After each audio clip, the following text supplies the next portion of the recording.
নমস্কার বন্ধুরা, deer biology ক্লাসে আপনাদের সবাইকে স্বাগত। আজকে আমরা আলোচনা করব ফাইলাম নিমাটোহেলমিনথিস বা অ্যাস্কহেলমিনথিস। তাহলে আজকে টপিক নিমাটোহেলমিনথিস বা অ্যাস্কহেলমিনথিস। নিমাটোহেলমিনথিস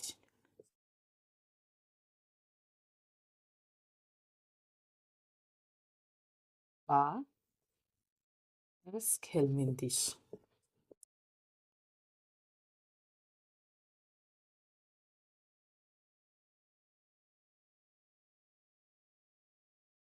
কি নিমাটোহেলমিনথিসও বলা হয় বা অ্যাস্কহেলমিনথিসও বলা হয়।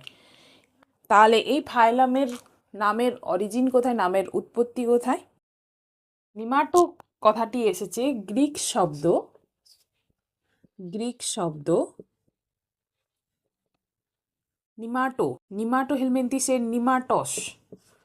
নিমাটস থেকে এসেছে নিমাটো হেলমিনথিস, নিমাটস, যার কথার অর্থ হচ্ছে সুতো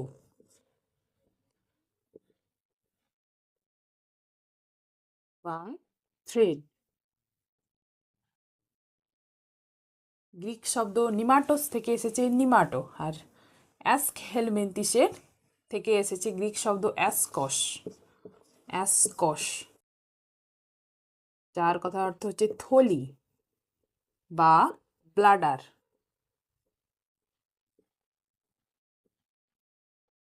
আর হেলমিনথিস কথার অর্থ হচ্ছে কৃমি।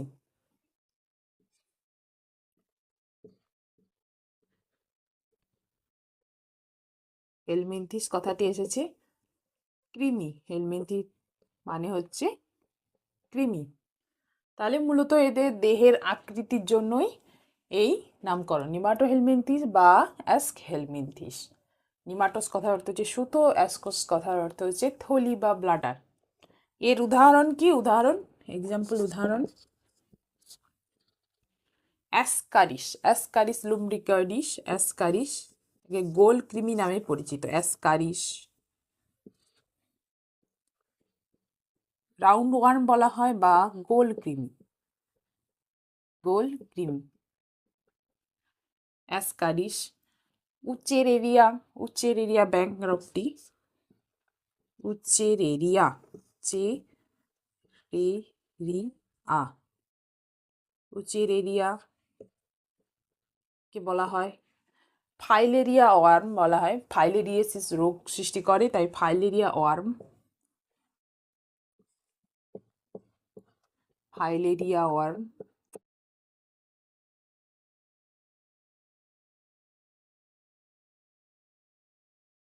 তারপর রয়েছে অ্যাঙ্কাইলোস্টোমা,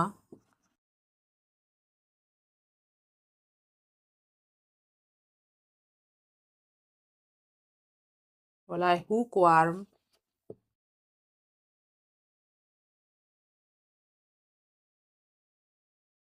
প্রভৃতি এদের উদাহরণ রয়েছে। তাহলে এবার আমরা বৈশিষ্ট্য জানবো, শনাক্তকারী কি কি বৈশিষ্ট্য রয়েছে।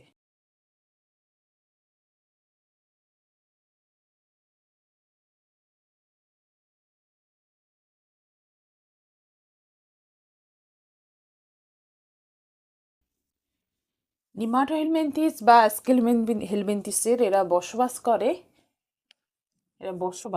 এরা সাধারণত পরজীবী হয়। এরা সাধারণত উদ্ভিদ ও প্রাণীদেহে পরজীবী রূপে বাস করে। উদ্ভিদ ও প্রাণীদেহে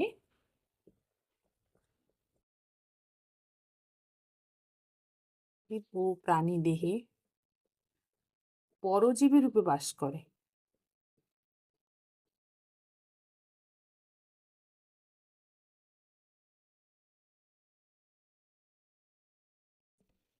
উদ্ভিদ ও প্রাণীদেহে বেশিরভাগই এরা পরজীবী। কিছু কিছু স্বাধীন জীবী আছে, তারা জলজ হতে পারে, স্থলজও হতে পারে।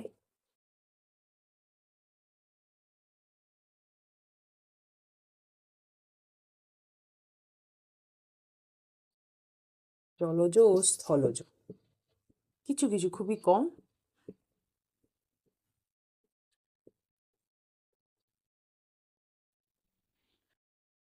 তাহলে এই হচ্ছে এদের বসবাসের বৈশিষ্ট্য। বৈশিষ্ট্য কি?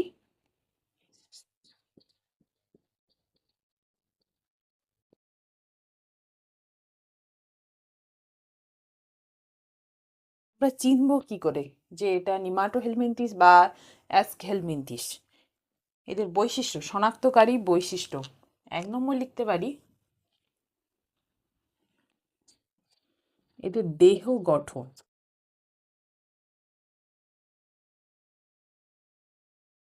এদের দেখতে, এরা নলাকার দেহ হয়, নলাকার দেহ হয়, এদের দেহের দুপ্রান্ত সরু হয়, নলাকার দেহ এবং দুপ্রান্ত সরু, নলাকার দেহ, প্রান্ত সরু প্রকৃতির হয়।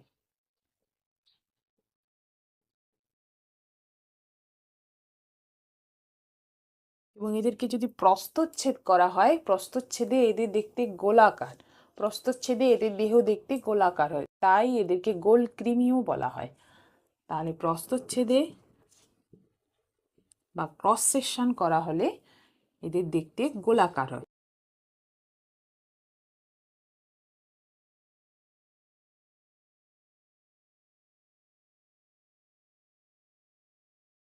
গোলাকার, তাই এদের বলা হয় গোলকৃমি, তাই এদের গোলকৃমি বলা হয়।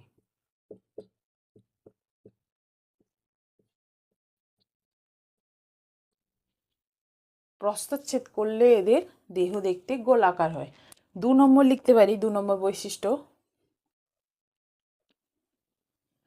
প্রতিসমতা। প্রতিসমতা, প্রতিসমতা, প্রতিসমতা হচ্ছে কি, এদের দেহকে কোনো তল বরাবর কি এদেরকে ছেদন করা যায়?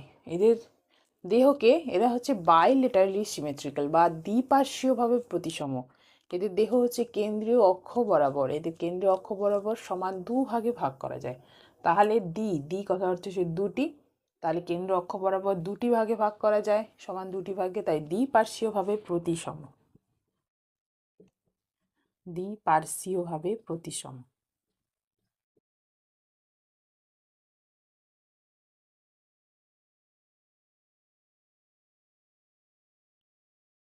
দ্বিপার্শ্বীয়ভাবে প্রতিসম। নেক্সট লিখতে পারি 3 নম্বর বৈশিষ্ট্য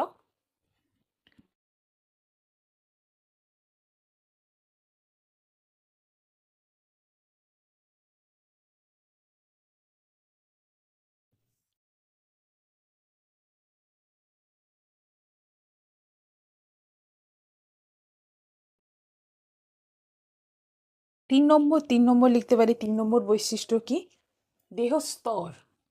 দেহস্তর,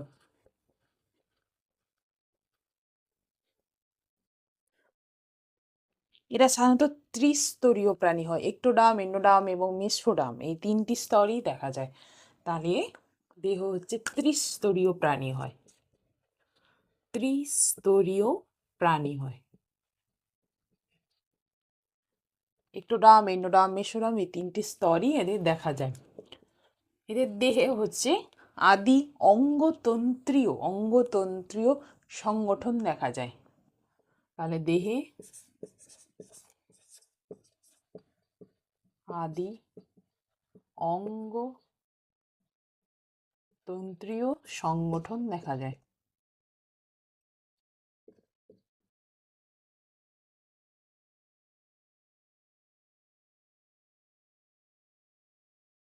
আদি অঙ্গতন্ত্রীয় মানে হচ্ছে কি ব্যাপারটা, প্রথমে হচ্ছে কোষ বা সেল, সেল থেকে ডেভেলপ কতগুলি কোষ, সেখান থেকে হবে টিস্যু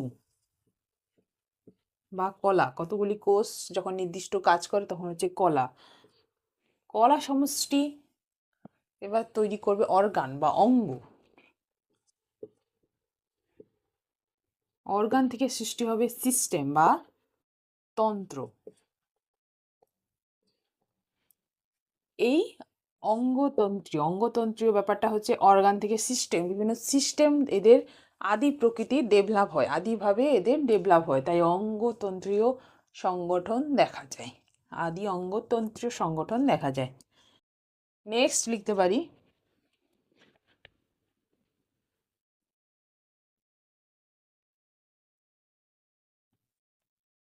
4 নম্বর বৈশিষ্ট্য,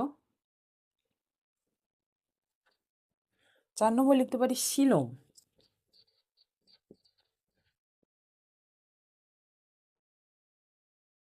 সিলোম কি? সিলোম হচ্ছে এদের দেহে প্রকৃত সিলোম থাকে না। প্রকৃত সিলোম থাকে না মানে হচ্ছে সিলোমের যেসব বৈশিষ্ট্য আমরা জেনেছিলাম, সিলোমের কি কি বৈশিষ্ট্য হয়, সিলোমের যেসব বৈশিষ্ট্য এদের থাকে না, প্রকৃত সিলোম থাকে না, প্রকৃত সিলোম অনুপস্থিত।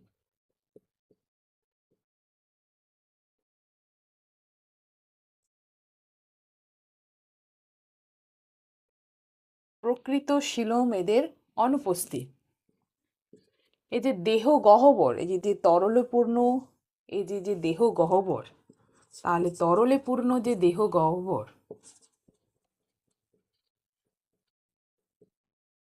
তরলে পূর্ণ দেহ গহ্বর, তরলে পূর্ণ দেহ গহ্বরটি হচ্ছে মেসোডার্মাল উদ্ভূত, মেসোডার্মাল থেকে যে অরিজিন করে, উৎপত্তি লাভ করে, সেই পেরিটোনিয়াম আবরণ দ্বারা আবৃত নয়।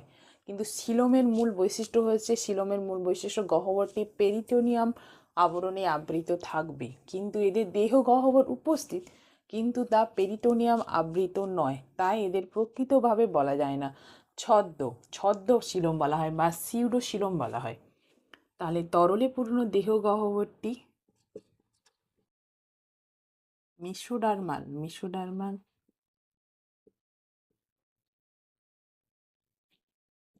উদ্ভূত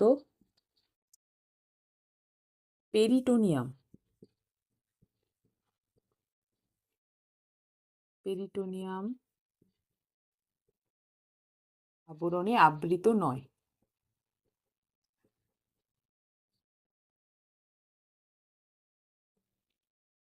সিলোমের মূল বৈশিষ্ট্যতে ছিল কিন্তু এরা হচ্ছে পেরিটোনিয়াম আবরণে আবৃত হবে এবং সেটি হচ্ছে মেসোডার্ম থেকে উৎপত্তি লাভ করবে, কিন্তু এদের এই দেহ গহ্বরটি পেরিটোনিয়াম আবরণে আবৃত নয়। এই গহ্বরটি কোথা থেকে উৎপত্তি লাভ করে? তাহলে গহ্বরটি, দেহ গহ্বরটি, দেহ গহ্বরটি, দেহ গহ্বর বলতে মূলত কোন স্থানকে বোঝায়? দেহ প্রাচীর ও পৌষ্টিক নালীর যে মধ্যবর্তী যে ফাঁকা স্থান, পৌষ্টিক নালী ও দেহ প্রাচীর, দেহ প্রাচীর ও পৌষ্টিক নালীর মধ্যবর্তী ফাঁকা স্থান।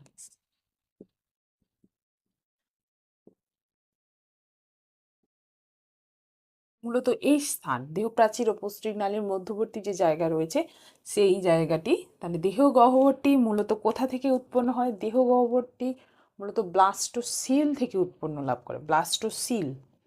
দেহ গহ্বরটি মূলত ব্লাস্টোসিল থেকে উৎপত্তি লাভ করে।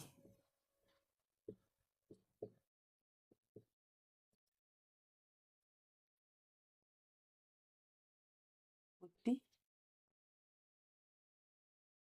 লাভ করে, কিন্তু সিলোম, সিলোম হলে সেটি হচ্ছে উৎপত্তি লাভ করবে মেসোডার্ম থেকে, মেসোডার্ম থেকে উৎপত্তি লাভ করবে, কিন্তু এদের দেহ গহ্বরটি ব্লাস্টোসিল থেকে উৎপত্তি লাভ করে। একে বলা হয় ছদ্মশিলোম বা সিউডোসিলোম, একে ছদ্মশিলোম বলা হয়।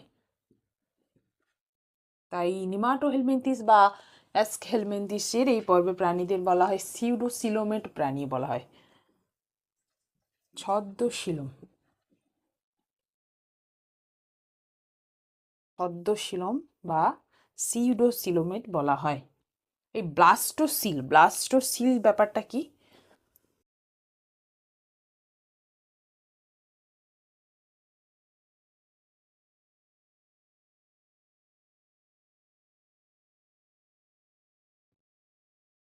ব্লাস্টোসিল, ব্লাস্টোসিলটা কি? যেখান থেকে হচ্ছে এদের দেহ গহ্বর উৎপত্তি লাভ করে, ফার্টিলাইজেশন বা নিষেক হওয়ার পর, পুংগ্যামেট এবং স্ত্রী গ্যামেটের মিলনের পর যে নিষেক হয়, নিষিক্ত ডিম্বাণু থেকে এদের ভ্রূণ বিকাশ পর্যন্ত যে নির্দিষ্ট যে পর্যায় রয়েছে বা স্টেজ রয়েছে, তার মধ্যে একটি দশা হচ্ছে ব্লাস্টুলা।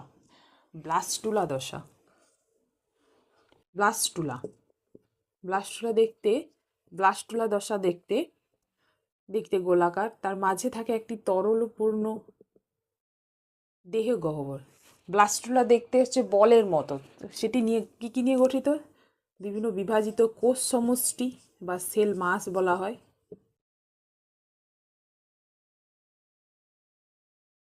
নিষিক্ত ডিম্বাণু থেকে যে ভ্রূণ বিকাশ লাভ করবে, সেটি ভ্রূণ বিকাশের বিভিন্ন পর্যায় রয়েছে। ভ্রূণ বিকাশ পর্যন্ত বিভিন্ন পর্যায় রয়েছে, তার মধ্যে একটি হচ্ছে ব্লাস্টুলা। ব্লাস্টুলা গঠিত হয় সেল মাস বা বিভাজিত কোষ সমষ্টি নিয়ে, এবং রয়েছে তরলপূর্ণ দেহ গহ্বর। এই গহ্বরটিকে বলা হয় ব্লাস্টোসিল।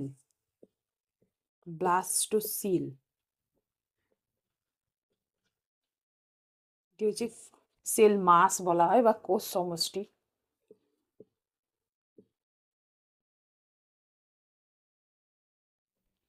বিভাজিত কোষ সমষ্টি এবং তরলপূর্ণ দেহ গহ্বর, সেটি হচ্ছে ব্লাস্টুলা। এই ভ্রূণ বিকাশের একটি পর্যায় হচ্ছে ব্লাস্টুলা স্টেজ, সেটি হচ্ছে ব্লাস্টোসিল নিয়ে গঠিত, এবং এই ব্লাস্টোসিল থেকে হচ্ছে তাদের দেহ গহ্বর, সিউডোসিলোমেট প্রাণীদের দেহ গহ্বরটি উৎপত্তি লাভ করে। কিন্তু সিলোমেট প্রাণীদের দেহ গহ্বর উৎপন্ন হবে মেসোরাম থেকে। এটা হচ্ছে ব্লাস্টুলা। তাই হচ্ছে এরা সিউডোসিলোমেট।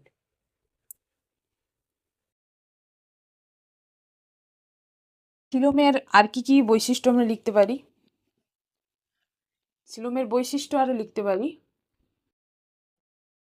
এই যে তরলপূর্ণ দেহ গহ্বরটি, এদের থাকে হাইড্রোলিম নামক তরল দ্বারা পূর্ণ থাকে। তাহলে দেহ গহ্বরটি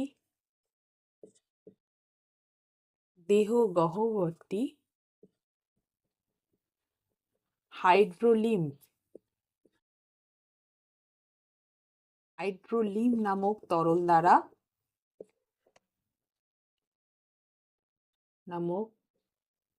দ্বারা পূর্ণ থাকে।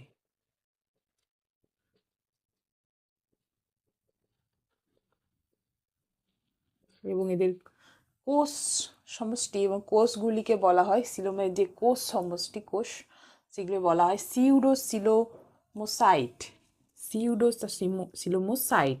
তাহলে কোষগুলি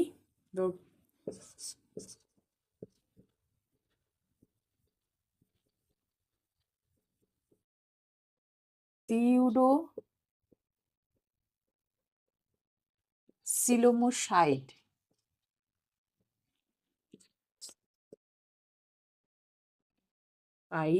নামে পরিচিত। সিউডোসিলোমোসাইট।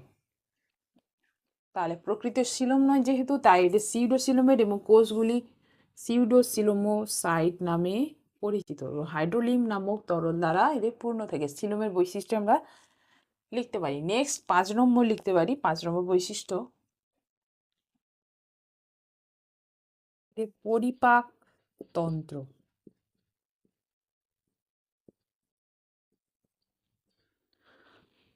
এদের পরিপাক তন্ত্র সম্পূর্ণ। মুখছিদ্র রয়েছে, পায়ুছিদ্র রয়েছে, এবং সুগঠিত পেশিবহুল ওদের গলবিল রয়েছে। তাহলে কি লিখতে পারি পরিপাক তন্ত্রে? মুখছিদ্র,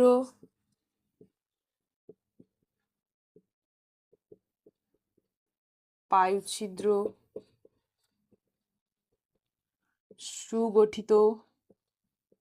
সুগঠিত পেশিবহুল গলবিল সহ সম্পূর্ণ পৌষ্টিক নালী সম্পূর্ণ। যেহেতু মুখছিদ্রও রয়েছে, পায়ুছিদ্রও রয়েছে, তাই পৌষ্টিক নালী সম্পূর্ণ বলা হয়। গলবিল সহ সম্পূর্ণ পৌষ্টিক নালী উপস্থিত।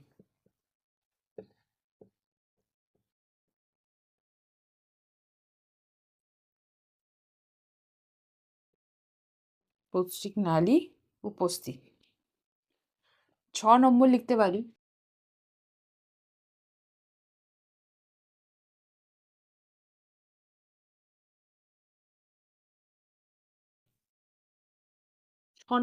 পারি লিঙ্গভেদ। এদের কি লিঙ্গভেদ দেখা যায়? লিঙ্গভেদ।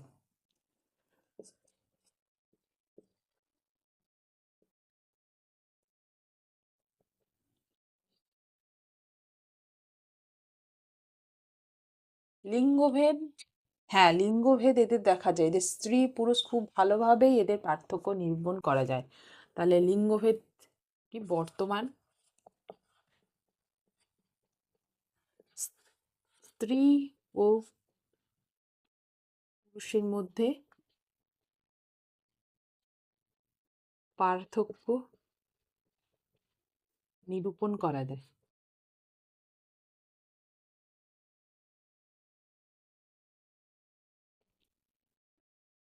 স্ত্রী ও পুরুষকে আমরা কিভাবে দেখতে দেখি, ছবিটা দেখি, স্ত্রী পুরুষ দেখতে।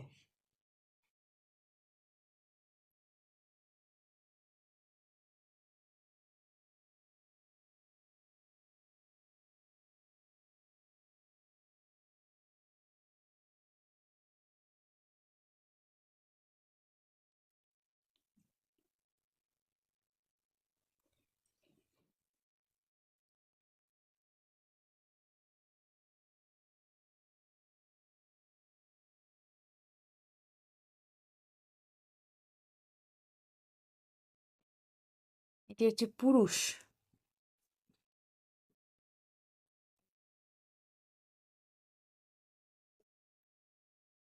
স্ত্রী এটা হচ্ছে অ্যাসকারিস।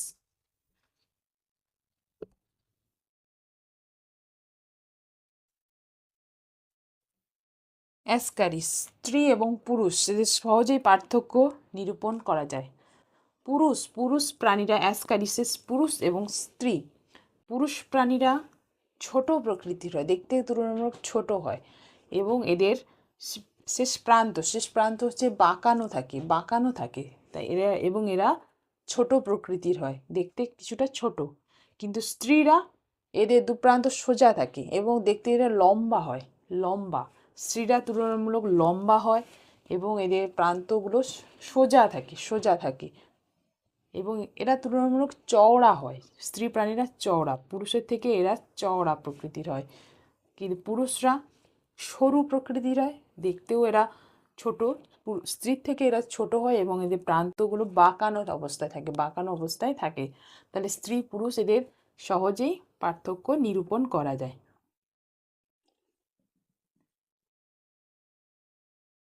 স্ত্রী এবং পুরুষ।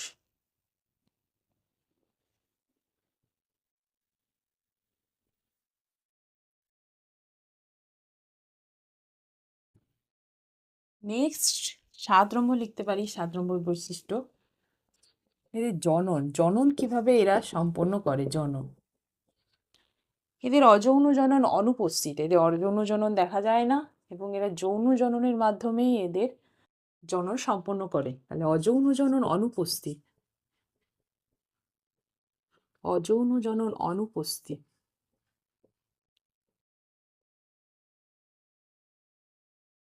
যৌন জনন সম্পন্ন হয়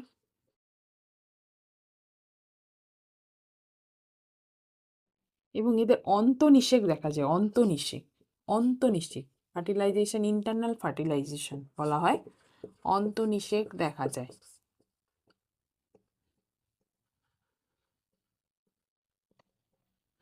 অন্তনিষেক দেখা যায়। 8 নম্বর লিখতে পারি। 8 নম্বর বৈশিষ্ট্য পরিস্ফুরণ।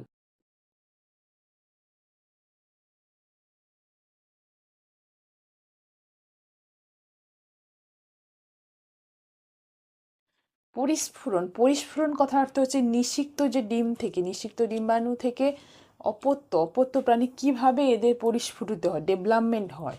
এদের পরিস্ফুরণ হচ্ছে প্রত্যক্ষ পরিস্ফুরণ বা ডাইরেক্ট ডেভেলপমেন্ট বলা হয়। প্রত্যক্ষ পরিস্ফুরণ দেখা যায়। তো পরিস্ফুরণ দেখা যায় বা ডাইরেক্ট ডেভেলপমেন্ট।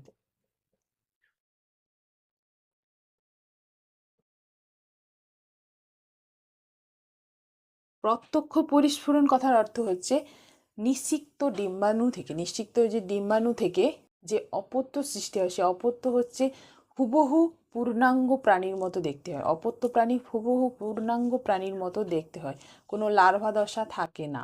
তাই হচ্ছে প্রত্যক্ষ, ডাইরেক্টভাবে অপত্য প্রাণী সৃষ্টি হয় পূর্ণাঙ্গ প্রাণীর মতো, কোনো লার্ভা দশা থাকে না। তাহলে প্রত্যক্ষ পরিস্ফুরণ বেশি দেখা যায়। পরোক্ষ পরিস্ফুরণ খুবই নগণ্য। পরোক্ষ পরিস্ফুরণ মানে ডিম ডিম থেকে হ্যাচ করা হবে, হ্যাচিং করার পর তারা আবার লার্ভা দশা যাবে, লার্ভা দশা থেকে আবার পূর্ণাঙ্গ প্রাণী হবে, অপত্য হবে। তাহলে পরোক্ষ পরিস্ফুরণটা খুবই নগণ্য। পরোক্ষ পরিস্ফুরণ খুবই নগণ্য। বেশিরভাগ প্রত্যক্ষ পরিস্ফুরণ দেখা যায়।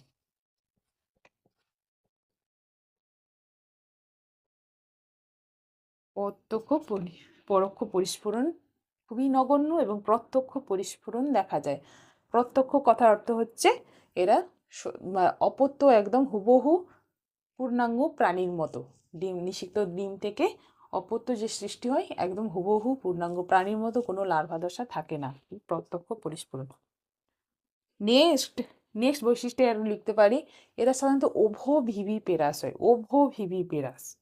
তাহলে এরা সাধারণত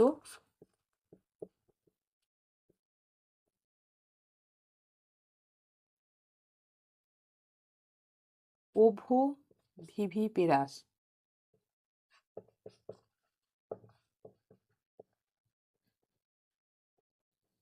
ওভোভিভিপেরাস।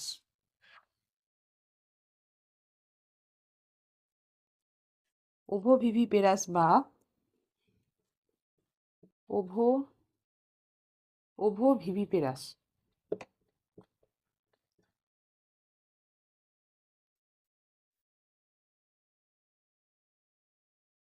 ওভোভিভিপেরাস প্রাণী হয়।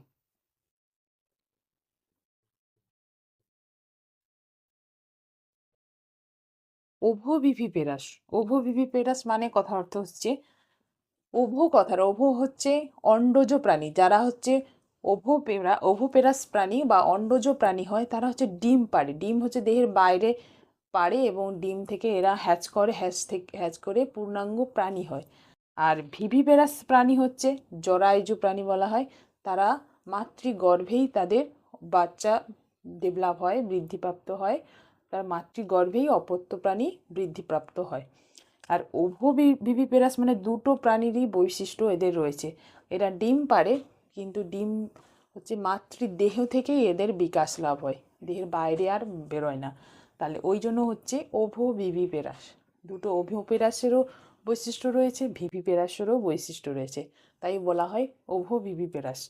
অর্থাৎ এরা ডিম পাড়ে, ডিম কিন্তু মাতৃগর্ভেই এদের বিকাশ লাভ হয়, এদের বাইরে বেরোয় না। তাহলে এদেরকে বলা হয় ওভোভিভিপেরাস। তাহলে আজকে এই পর্যন্তই। আমরা আজকে নিমাটোহেলমিনথিস বা অ্যাস্কহেলমিনথিসের কী কী বৈশিষ্ট্যগুলো জানলাম। আজ এই পর্যন্তই। ভিডিওটি কেমন লাগলো অবশ্যই কমেন্টস বক্সে কমেন্টস করে জানাবেন এবং ভালো লেগে থাকলে অবশ্যই লাইক, শেয়ার ও সাবস্ক্রাইব করবেন। নমস্কার।